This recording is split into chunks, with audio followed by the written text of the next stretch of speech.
economic powerhouse is being threatened.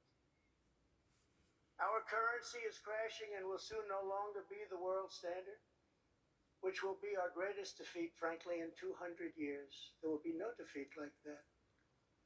That will take us away from being even a great power.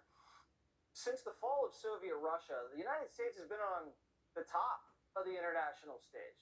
We're the military, economic juggernaut of the world, so much so that the entire international economy runs on the dollar. And we've been doing everything to protect that. In the early 2000s, Iraq tried to get off the dollar. They even called it the currency of the enemy state. Saddam wanted to sell his oil in euros, not dollars. 3 years later, we invaded Iraq, and we all remember what happened to Saddam. Ladies and gentlemen, we got him. We pulled Saddam out of a hole in the ground and sentenced him to death. The cost of protecting the dollar is high. Libya also tried putting the kibosh on the dollar, so when there were riots starting, we overthrew Gaddafi.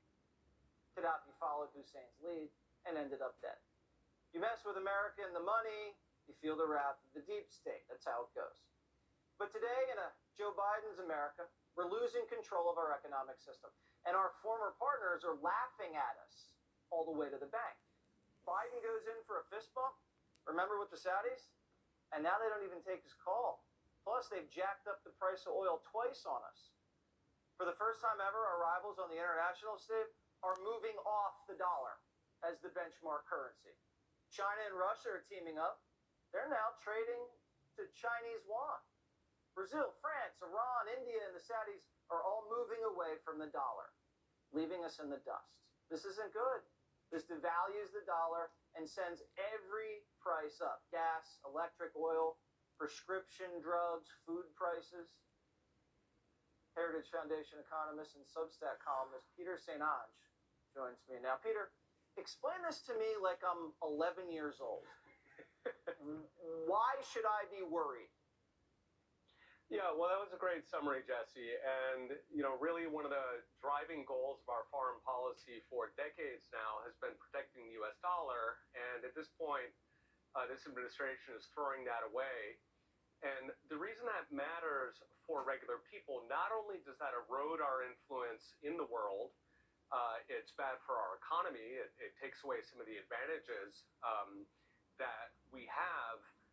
But this is something where if the abandonment of the dollar takes off, for 80 years now, we have flooded the world with U.S. dollars. They've kept hold of them. That's been fantastic because they give them useful things. They give us toasters and cars and copper mines for those dollars. Now, the problem is if we throw that away, all of those dollars come flooding back into America. That means we have way too many dollars. We have a word for that, which is inflation. So we could see enormous inflation, and that's at a time when our banks are already wobbling. So what can Joe Biden do about this right now? Because it seems like the entire world is conspiring against us and the dollar.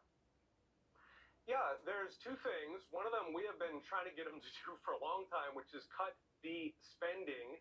The inflation right now, for the past, year and a half, Americans have been suffering, highest inflation in 50 years because of all the government spending. Forget raising, interest rates, forget all these shenanigans with the banks, cut the spending. Number two is we need to learn to mind our own business. Other countries have their way of doing things. If we go in there and we start dictating social policy, they start to get scared. And, what happened after Russia went into Ukraine is we seized the assets of the Russian central bank. Those were the dollars that they were holding. We did not even do that during the Soviet Union. We had, proxy wars going on all over the world, and we didn't even do that. This administration is just absolutely reckless. That sends a message to every country in the world that if you get on the wrong side of our LGBT policies, who knows? You guys might be next. So we're printing and spending too much, and we're starting wars all over the place. And that's basically the chickens are going to come home to roost?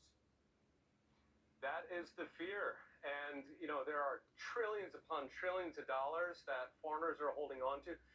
If you're a rich Mexican You don't trust your currency. I understand why. You're not keeping your life savings in Mexican pesos. Are you just keeping it out for a couple months? No, your life savings are in dollars today.